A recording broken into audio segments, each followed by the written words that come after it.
আসসালামু আলাইকুম। Secret blogger তাহেবার ছেলে নিয়ে আরেকটা নতুন দিনের নতুন ব্লগ নিয়ে তোমাদের সামনে হাজির হয়েছি।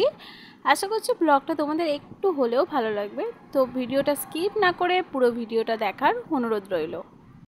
টানা 4 দিন বৃষ্টির পর আজকে আমার ঘুম ভেঙেছে যে তোমাদের সাথে তো ব্লগ শেয়ার করতে হবে, তাই ভাবলাম আজকে একটু ব্লগটা করি। তাও একটু ছেড়ে ছেড়ে ব্লগটা করেছি, কারণ বৃষ্টি হলেই তো তোমরা জানো আমার প্রচণ্ড ল্যাদ লাগে। বৃষ্টি মানেই কিন্তু আমার কাছে একটা অন্যরকম ফিল। সারাদিন খাবো দাবো আর ঘুমাবো শুয়ে থাকবো, এইসবই কাজ। আমার তো টুকটাক আর কাজ থাকেই না সেরকম। তো যাই হোক, সকালবেলা ঘুম থেকে উঠেছি, অনেকটা বেলা হয়ে গেছে, তখনও দেখছি বৃষ্টি হয়েই যাচ্ছে। তো বৃষ্টি হচ্ছে, তার মধ্যে কিন্তু আমাদের রান্নাঘরে অনেক ঝাপটা দিয়েছে, ঘরগুলো পুরো রসে গেছে জলে। তো যাই হোক, মোছামুছি হচ্ছে, রান্না হচ্ছে, এইভাবেই কিন্তু কাটছিল 3 দিন ধরে। তো আজকে 4 দিনের দিন, যেদিনকে জলটা ছেড়েছিল সকাল থেকে কিন্তু বৃষ্টি পড়েই যাচ্ছিল। তো আমি এখন উঠেছি, একটু চা করে নিচ্ছি। আর সকালবেলা না এরকম একটা কড়া দেখে চা না হলে কিন্তু ঘুমটা ছাড়তেই চায় না। যেহেতু অনেকটা রাত্রিবেলা আমাদের শোয়া হয়, তাই দেরি করে ঘুম থেকেও কিন্তু উঠতে হয়।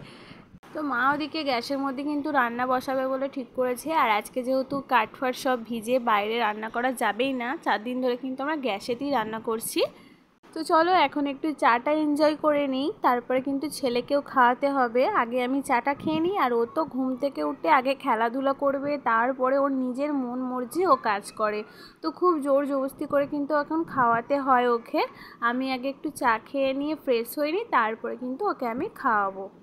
আর আজকে কি হয়েছে বলো তো, আমাদের খাবার জলটাও শেষ হয়ে গেছে। আর যেহেতু কারেন্টটা যাওয়া আসা করছে, তো জল ভরাও এখনও হয়নি, সব বালতি ফালতি সব ফাঁকা হয়ে গেছে। আমি যা হোক করে গিয়ে বৃষ্টির মধ্যেই বাইরে থেকে 1 বালতি জল এনে রান্নাটা বসিয়ে দিয়েছিলাম। আর বাইরে দেখতে পাচ্ছ কত পরিমাণে বৃষ্টি হচ্ছে। 3 দিন ধরে আর থাকা গেল না, তাই কি করেছি, আজকে কয়েকটা জামা কাপড় মেশিনের মধ্যে দিয়ে দিয়েছি। কারণ এত জামা কাপড় জড়ো হয়ে গিয়েছিল, তারপরে অল্প করে কিছু কেচে নিলাম, আর মেশিনের মধ্যেই হালকা একটু শুকিয়ে ঘরের মধ্যেই সব চাড়িয়ে দিয়েছি। তারপরে এখানে ছেলের জন্য একটু করেছিলাম সুজি, ওকে একটু খাইয়ে দিয়েছিলাম সুজি, কারণ সকালবেলা খুব একটা সুজি খাওয়াই না। আর যেহেতু অনেকটা বেলা হয়ে গেছে, তাই ভাবলাম আর ভাতটা তো খাবেই না, তাই একটু পেটটা ভরে থাকে যাতে, সেজন্য সুজিটা দিয়ে দিয়েছিলাম। তারপরে দুপুরের দিকে দেখো একটু জলটা ছেড়ে গেছে, মনে হচ্ছিল যে আর জলটা হয়তো হবে না, কারণ 4 দিন জল হয়েছে আর হয়তো হবে না। তাই কি করেছি, কয়েকটা জামা কাপড়ে দিয়ে দিয়েছি, আবার কিছু জামা কাপড় ভিজে ভিজে ছিল, সেগুলোকে একটু ধুয়ে এখন দিয়ে দিয়ে চাড়িয়ে দিচ্ছি। তোমাদের এরকম টানা বৃষ্টির সময় কি করতে মন যায় আমাকে কিন্তু অবশ্যই জানিও, আর কি করলে এই 3 দিন বৃষ্টিতে সেটাও কিন্তু কমেন্ট করে জানাতে ভুলো না। আর আজকের আমার এই ভিডিওটা যদি তোমাদের একটু হলেও ভালো লেগে যায়, তাহলে কিন্তু একটা লাইক দিতে ভুলো না, কারণ তোমাদের একটা লাইক কিন্তু আমাকে পরবর্তীকালে আরও ভিডিও বানাতে উৎসাহিত করে।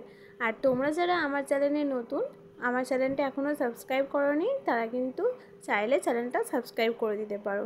আর যারা এই কাজটা অলরেডি করে দিয়েছো, তাদের করে কিন্তু অসংখ্য অসংখ্য ধন্যবাদ। তোমরা দেখে হয়তো আমাকে ভাববে আমি পাগল, কিন্তু একদমই না। সত্যি কথা বলতে ঘর মায় জামা কাপড় হয়ে গেলে না একদমই ভালো লাগে না। তাই হাওয়া দিচ্ছিল জোরে জোরে, তাই আমি ভাবলাম জামা কাপড়গুলো একটু ছাড়িয়ে দিই, যদি হাওয়াতে একটু একটু শুকিয়ে যায়।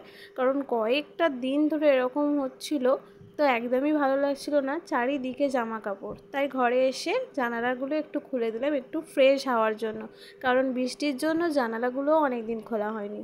তারপরে বিকেলবেলা একটু চা বসিয়ে দিলাম, আর আমি এদিকে একদিকে আলু সিদ্ধ বসিয়ে দিয়েছি। আজকে একটু পকোড়া বানাবো, কারণ কয়েকদিন বৃষ্টির জন্য খেতে ইচ্ছা করছিল, কিন্তু করার আর সময় হচ্ছিল না আর ভালো লাগছিল না। তাই ভাবলাম আজকে একটু মাইন্ডটা ফ্রেশ আছে, তাই একটু পকোড়া বানিয়ে নিই।